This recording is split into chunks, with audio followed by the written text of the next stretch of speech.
Cosatu has welcomed the release of 3 draft bills by Treasury relating to pension funds.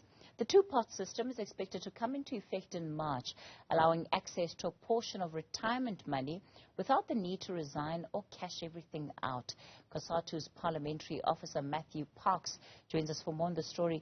Matthew, we've had the trade unions, we've had the labor representatives sort of really fight for this two-part system to get to where it is. Let's get your initial reflections on the drafts that were released on Friday before we get into the detail, because I think it's important that we also focus on what it will allow and how effective that's going to be, really. Yeah. Good evening. Thanks for having us. So we're quite pleased with the broad thrust. The broad principles capture the demands of Cosatu that we've been engaging with Treasury since 2020, since COVID-19. So I think for us it's a positive thing which tries to address many challenges that workers are facing. We know workers are drowning in debt, whether they work in the public sector or the private sector.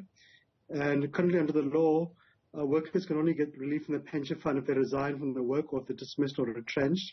The new two-part system we think is going to be positive because it's going to give some initial relief next year when it comes into effect, but also allow workers once a year some relief from a savings part.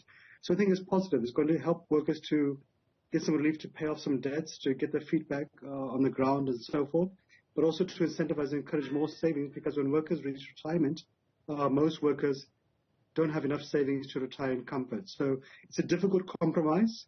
There are pros and cons to all the approaches, but I think we're trying to find the right balance. There is some more work that needs to be done. There's some areas we're not happy with. We think need to be addressed and improved. But we think there is space, and we are finding each other, and we will get there.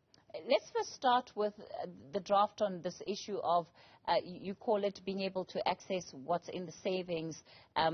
They've defined it as the seed capital, right? And when I look at those figures, that's capped at 25,000 Rand. And also tax deductible, fully tax deductible, at least in the draft form of this legislation. Matthew, cost, opportunity cost of that amount of money being withdrawn by workers versus what it could have done if it was allowed to sit and you have the compound, the benefit at least of compound interest? Yeah. So look, there's many difficulties. There's no easy answers. But I think first the number one issue is that workers are drowning. They're drowning in debt. So even workers who are lucky to have jobs experience huge levels of debt because they're supporting relatives who have lost jobs or have lost wages. And initially, government didn't want to allow any immediate relief when the law came into effect. The two-part regime is for savings going forward after next year, and that would take a year, 2-3 years for workers to generate enough savings to make a difference when they want to pay off debts or whatever the issue might be. We felt there's a need to have some immediate relief for workers, so Treasury has agreed to that, which is positive. Treasury has made a proposal, and it's a proposal. It's not cast in stone. It's for discussion. To say that workers should be allowed to tap into the existing savings when the law would come into effect next year, to tap up to 10%, and then that will be capped at 25,000 Rand, so up to 25,000 Rand in essence. And so look, in 2020 when we had those first discussions, there was first a figure of 30,000 Rand, but 30,000 Rand in 2020 versus 30,000 Rand in 2024 is very different, given the cost of living increases, inflation, electricity, transport costs, and so forth. We think we need to give a more substantial amount. Ideally would have loved 100,000 Rand, but at least 50,000 Rand. We think there should be 50,000 Rand after tax, or a net 50,000 Rand, because there is a tax, so we accept there is a need for, you're not going to run away from tax. Everybody hates taxes. No one likes taxes. But we think we need to make sure that it's substantial enough to not to deplete the pension fund, obviously, but to make a difference to workers, some significant relief. And 50,000 Rand, we think, would be fair. Would not collapse the pension funds, would not deplete them, but it could make a difference to workers. It could pay off credit card debt, could pay off school fees or medical emergencies and so forth, but it would give significant relief because on average, that would be more than 2, if not 3 months' salaries for most workers in the private sector. It will still be also quite significant for most workers in the public sector as well. And I think that's a fair balance. But 25,000 Rand, we appreciate the opening offer from Treasury, but we need to find a more substantial amount which we can all live with. Matthew, one of the other things that we have to deal with, and you know, you make a valid point around the difficulties that workers are under.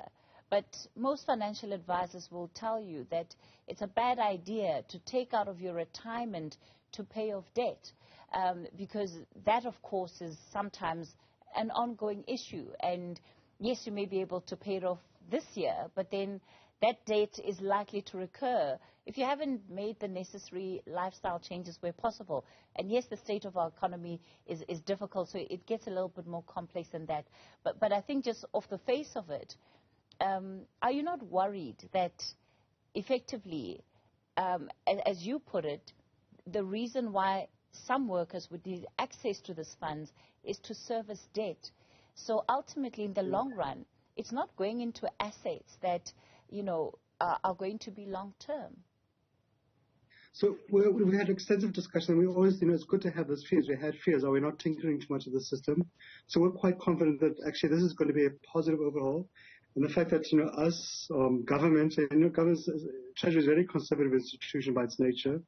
But even many of the pension funds too have actually come out and support and said they think this is the best compromise for South Africa's circumstances.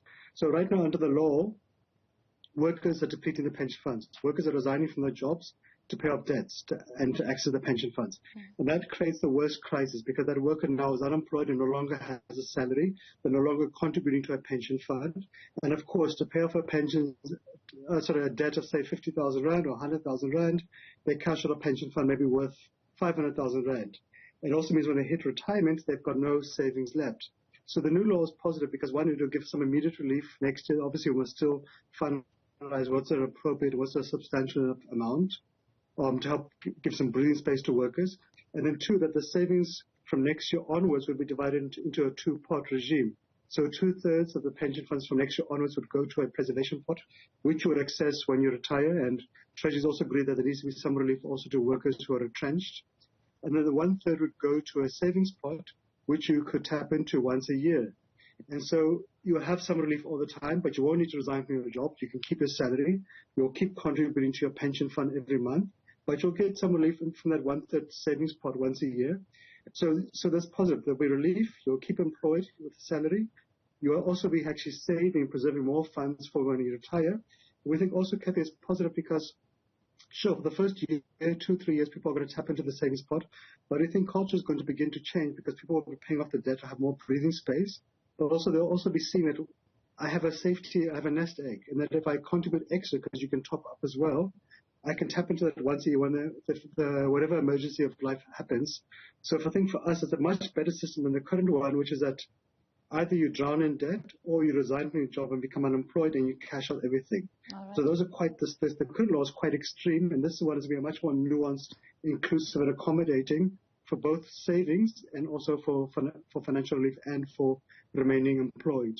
All right. Well, Matthew, it's going to be interesting to see what the rest of the submissions from industry are going to be on this proposed legislative changes or legislative framework that will govern then the two-part system. Thanks for your time.